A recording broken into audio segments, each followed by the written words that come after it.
Thank you very much. I'm afraid there will be absolutely no DNA in my lecture. I tried once, I failed and gave up. I think the lecture will give you an opportunity to develop some things that in the future you will be able to extract ancient DNA from something which is in the order of 750,000 years old.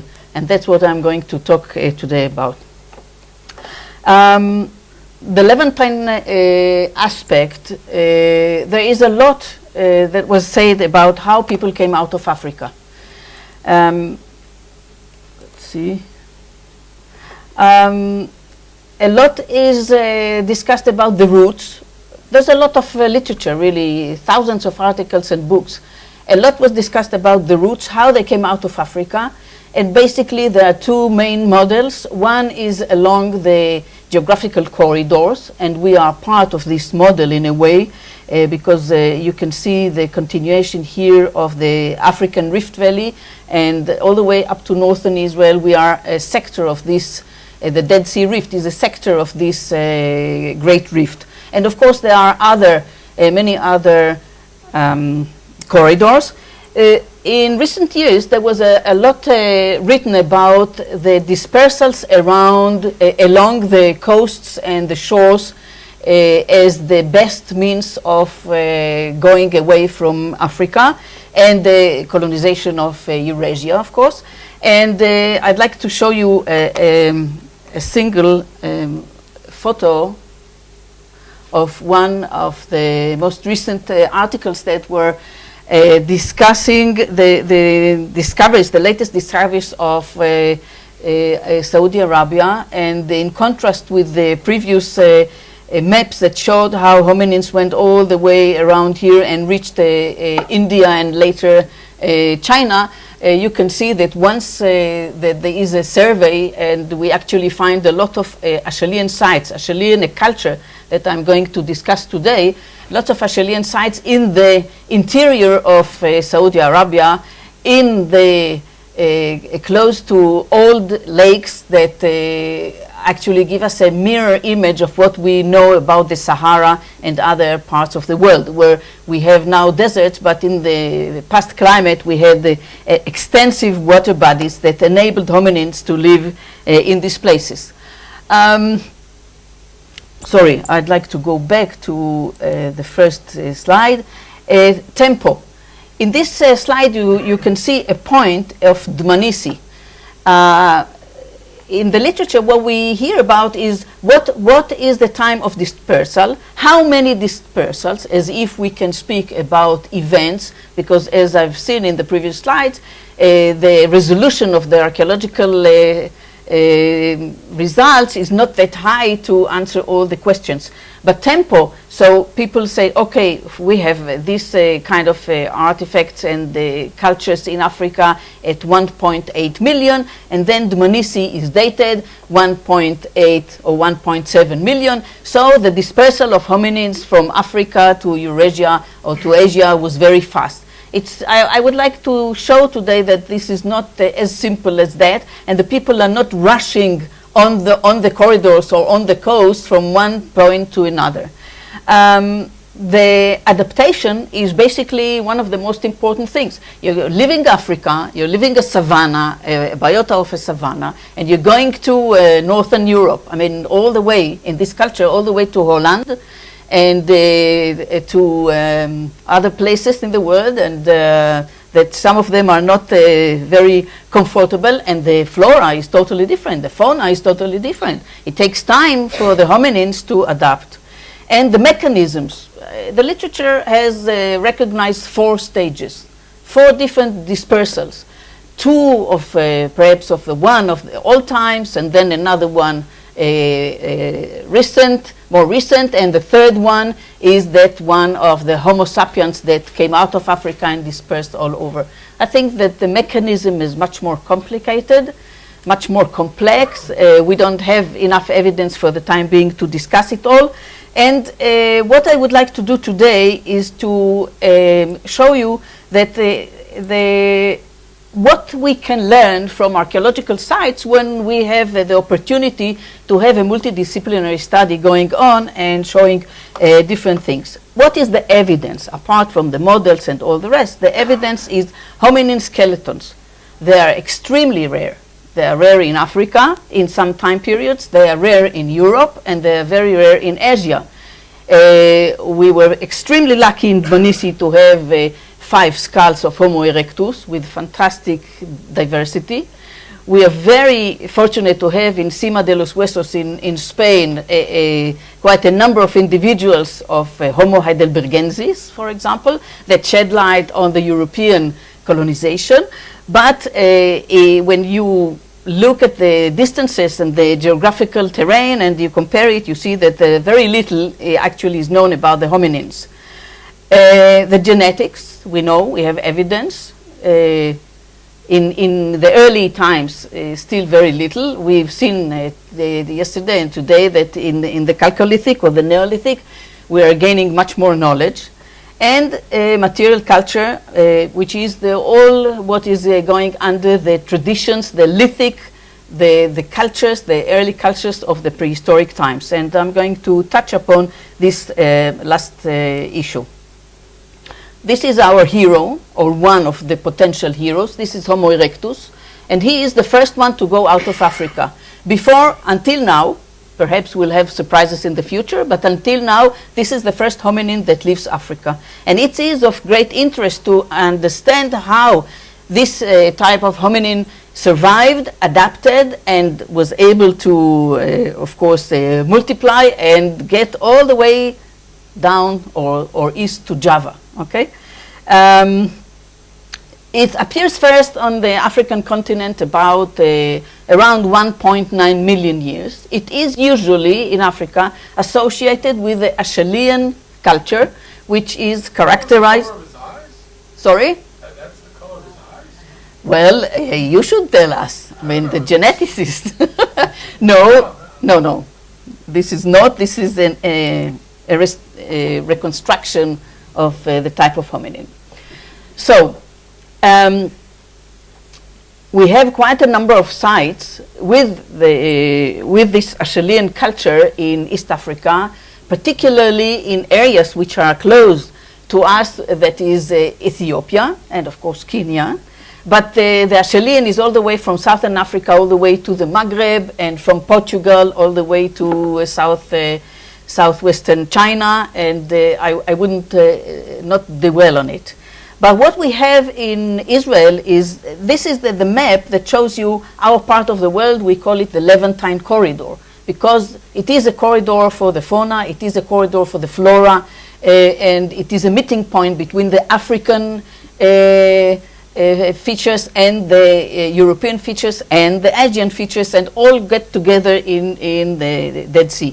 In the Levantine corridor. In here you can see the Dead Sea Rift, as we call it, and it's a very interesting feature because on this side, this is where the Jordan River flows, okay?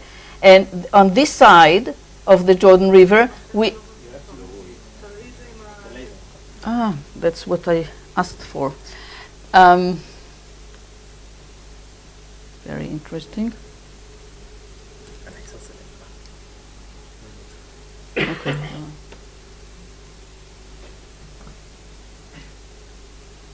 Oops.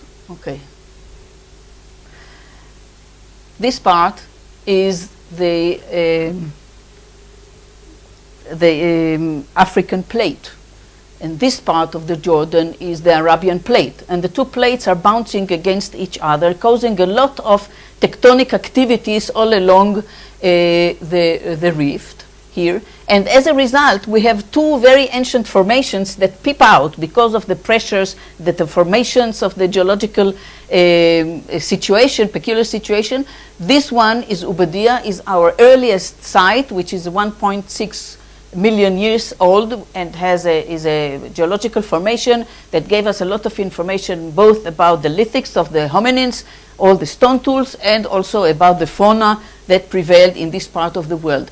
We know there are about 70 sites, 70 different sites. Then we have the younger one, the GBY, the Gesher Bnot Yaakov, which I'm going to talk today about. We have a smaller portion of a younger formation, and in short, I would say that this is about 750,000 years old, and there we have about 15 archaeological sites. And I would like to dedicate the talk today to this site. We are looking north over here. Mount Hermon is over here. This is the Jordan River.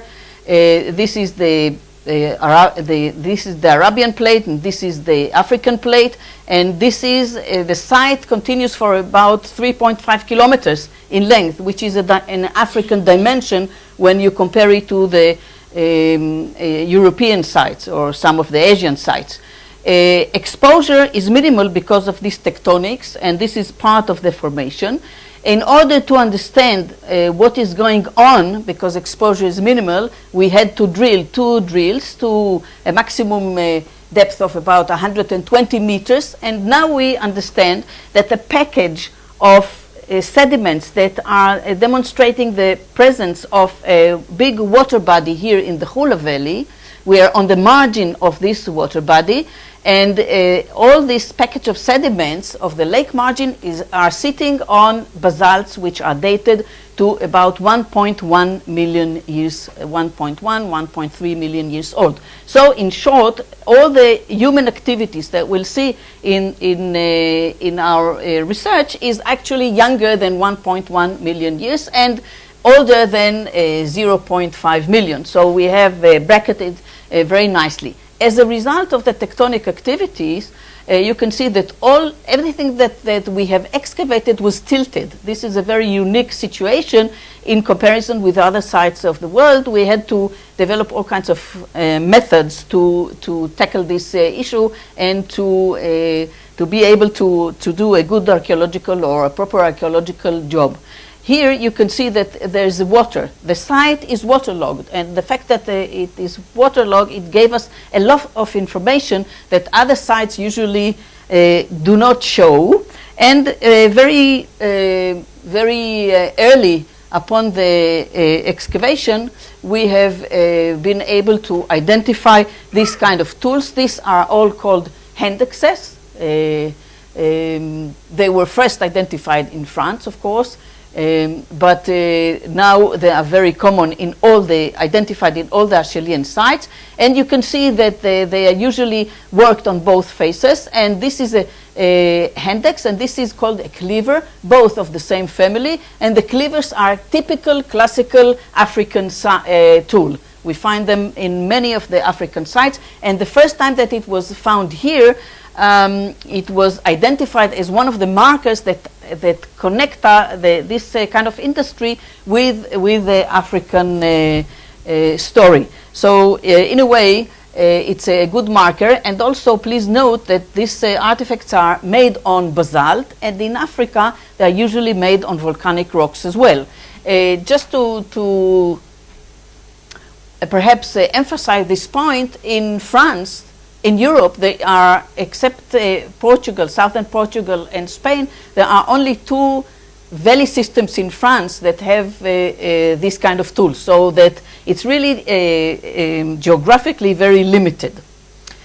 We have excavated for several seasons, and we have exposed a depth of 34 meters of sediments, showing that the lake was coming up and down. I wouldn't go into the details, but from top to bottom, we have indications that the hominins were roaming around these places.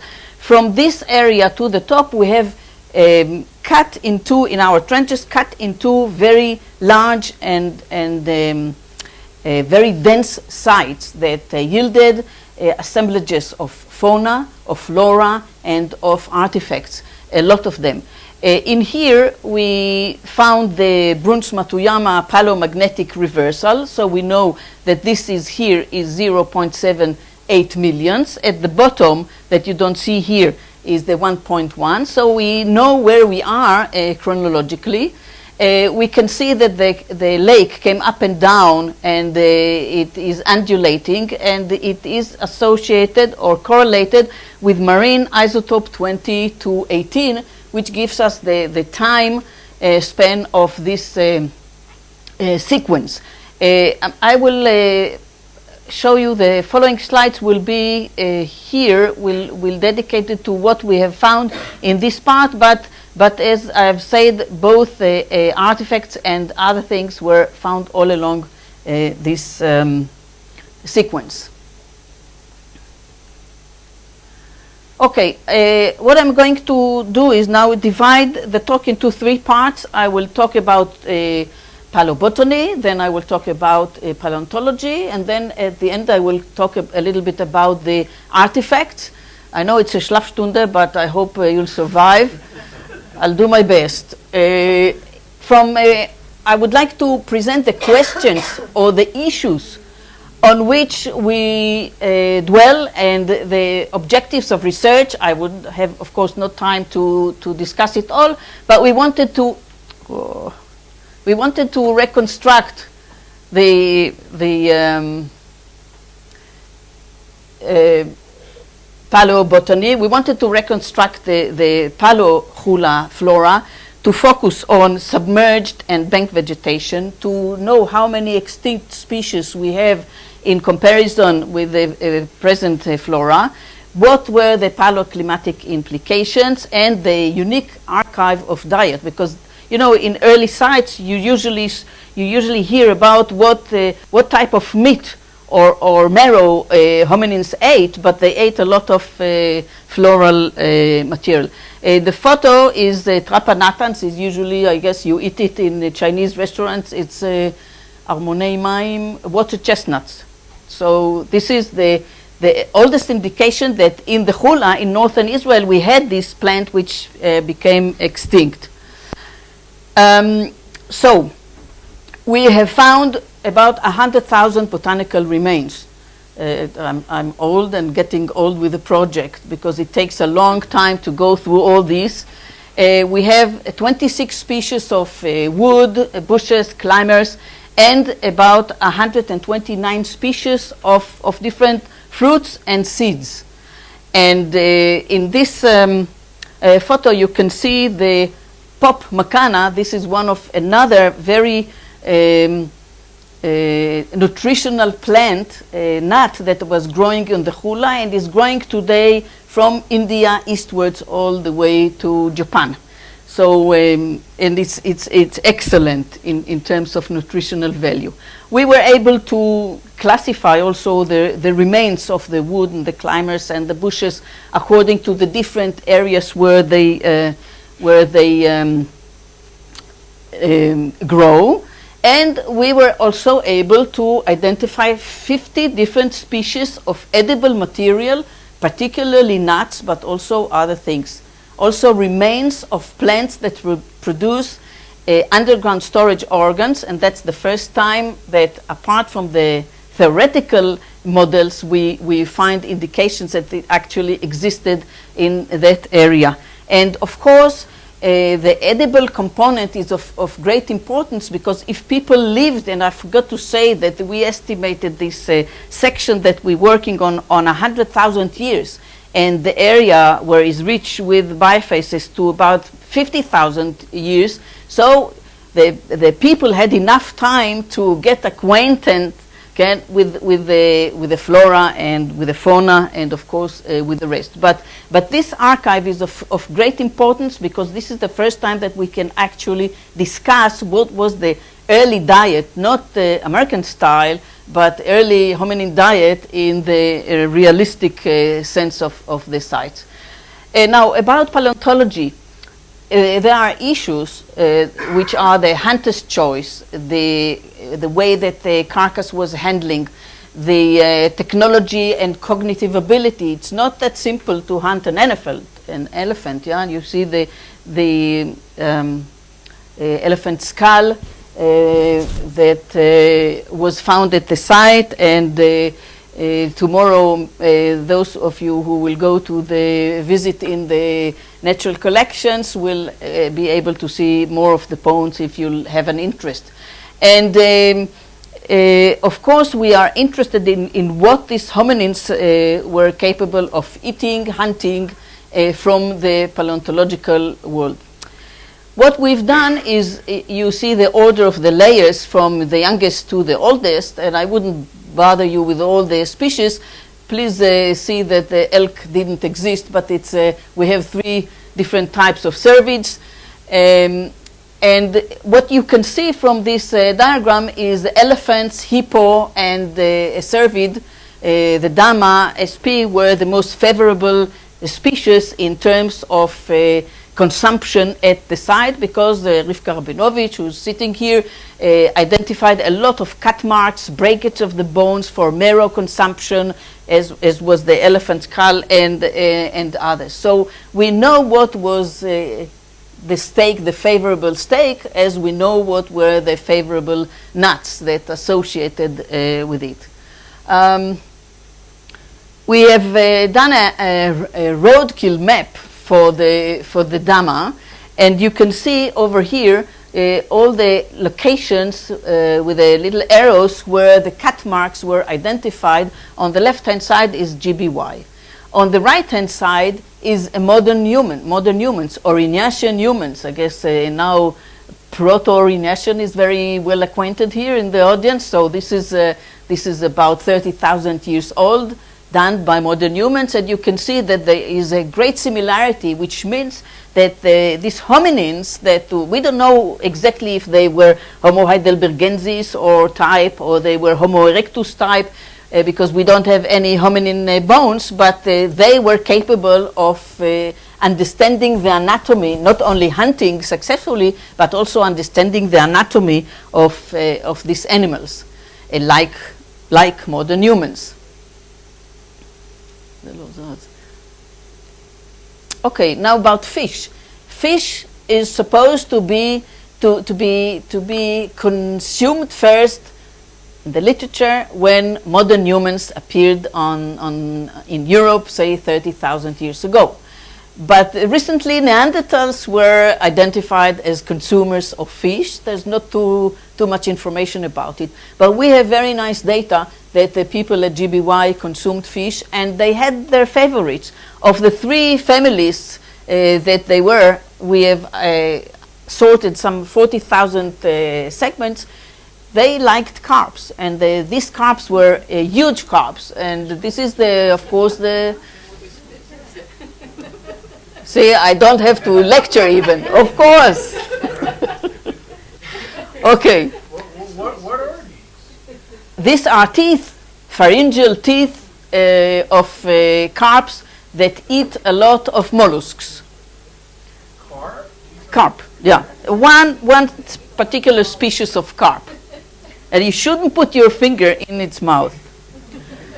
Okay, so we can see that the diet was very diverse, and there's another point of interest that you see these photographs. The area excavated is about from here to here, and every single picture that you see here is actually representing an animal remain that was there. Not the entire body, but some part of the skeletal of the skeleton. The bear, the elephants, 2 elephants, yeah, and the horses, the hippo, etc., etc., and the cervid, etc. So, one of the questions is how come? So, taphonomically, it's not disturbed. Taphonomically, it's originating in more or less the same locality that the animals were consumed. So, the question is, why do people needed so many animals? And that leads to another big question that we are not capable of answering yet. What was the size of the group? This is a major question that is usually the models are 5 to 6 families, but I think that we have to reevaluate now in light of some of the fish and some of the concentrations of other animals. I think I jumped. All the data is here, how many species and the taphonomic processes. And the important point here is that basically many of the same species continued to exist from we are speaking here from the early Pleistocene, middle Pleistocene, until recent times, until the introduction of armaments to our part of the world. So basically, no matter what was the amplitude of the climatic changes, the extent of the extinctions is relatively very low. And this is a point because there's a lot of information about climatic paleoclimate and oscillations and the amplitude. And because we have such a fantastic continuation in this part of the world, in the southern Hula Valley, we assume that we know that there were changes in the water level of the Hula Lake, but still the amplitude was not that to cause massive extinctions. This is a very nice example that came out also from the lab of Rivka Rabinovich about the Hula painted frog that was assumed to be a fossil, a Pleistocene fossil, and recently we found out that it still survived, and there's some nice articles about it and a continuous study. GBY is also the first site that we have a fantastic record of the first fire in Eurasia. I guess that the fire started in Africa. We have very nice data because when fire hits flint, the flint cracks in a particular way. The problem of the East African sites is that they don't have usually flint. So they have to depend on other observations which are less secure. But our studies, and particularly that of Alperson Phil, showed very clearly that we have a series of, in each and every archaeological horizon, we have about 15 sites like this. In each of every one of them, there are indications of fire. So this is something that tells us a lot about, if you speak about dispersal out of Africa and you have to meet on your way a lot of elements and cope with them, this is one of the issues that can help us to understand these things. The meticulous excavation enabled us also to, even though the area of the excavation was very small, limited by the constraints of the waterlogged and the tilt, particularly the tilt, it enabled us to plot the location of the hearths and the location of other elements, and we could see that around the fire there were lots of activities that we can understand. As modern humans, we can decipher it, and we can see that the logic of the spatial distribution in the past was already there with the hominins. So now I go into the lithics. We have variability in the Acheulean toolkits. We discussed the decision making, the long-term planning, the working memory, and all these issues, which I will not go into here. But and I think as when you speak about the DNA, and I am not really good in understanding anything, I wouldn't bore you with the details, but I just want to show you that for 50,000 years, basically the same elements are always there. There are different proportions, but what it says that the tradition of how one goes about producing the tools is kept for all along these times, from the latest, the youngest layers to the oldest layers.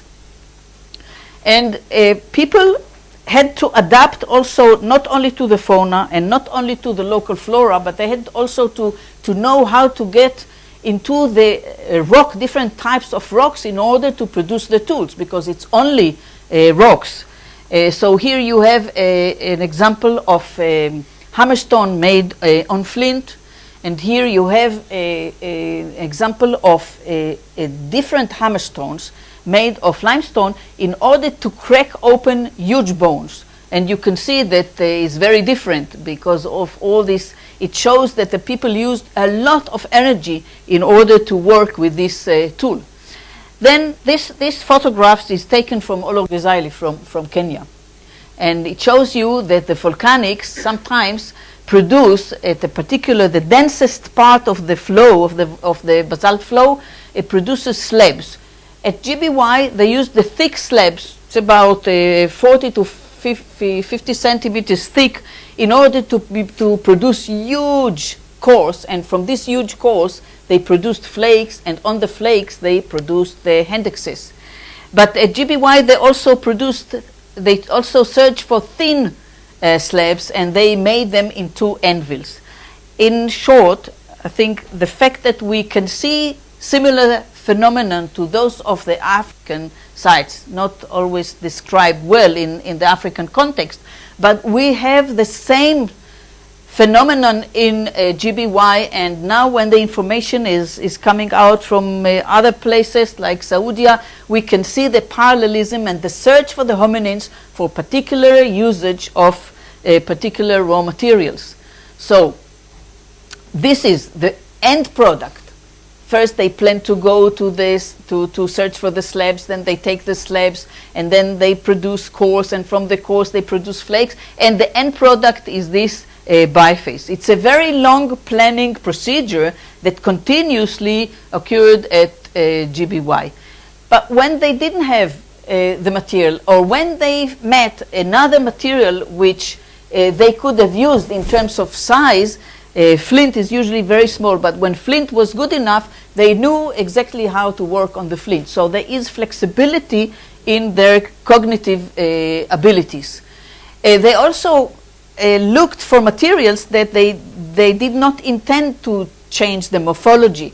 Pitted stones for cracking up the nuts, and also anvils here. And here I plotted 3 dimensions of the raw material which they collected, the materials for the giant cores, the materials for the pitting stones, and the thin anvils. And you can see that they had the ability to segregate the sizes and to make a particular plan for each of these materials that they have decided. I'm going to show you something which is not looking like your charts, but this is our type of charts. And I'm going to show you 3 slides. This is the slide of the basalt. The people are planning, and then they go to collect the material, and this is the intended end product. And sometimes to make a Handaxe and the cleaver, they go through many stages. Other times they collect something, and this is the final material that they want.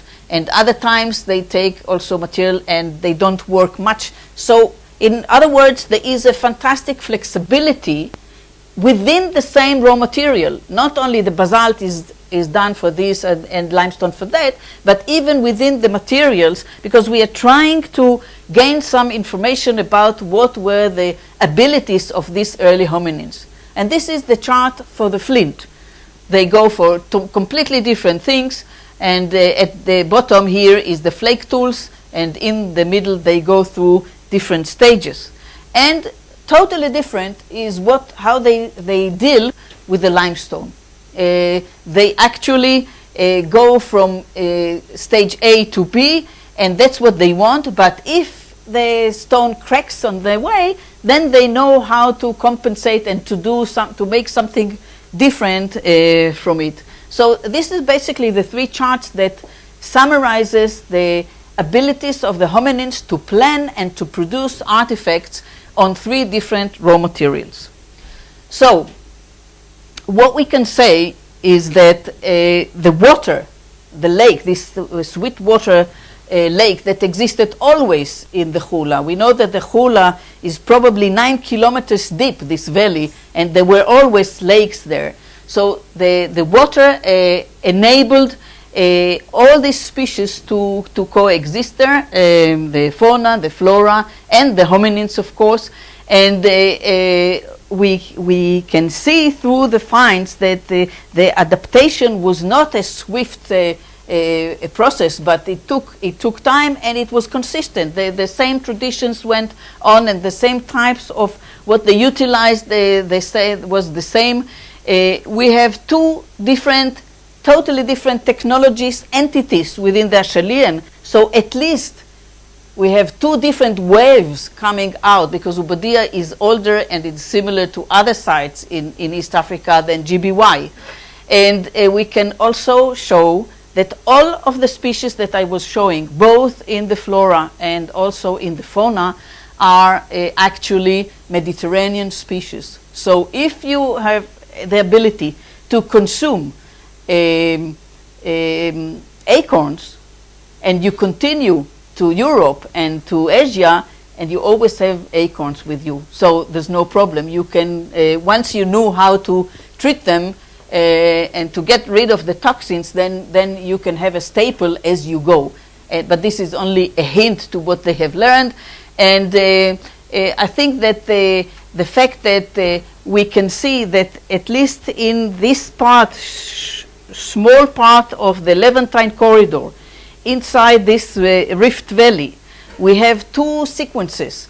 One of Ubadia, which I didn't talk, that prolonged at least 100,000 years. And another one at GBY that prolonged at least 100,000 years, gives you an idea now about going out of Africa, some different aspects that you usually hear about. I thank you very much.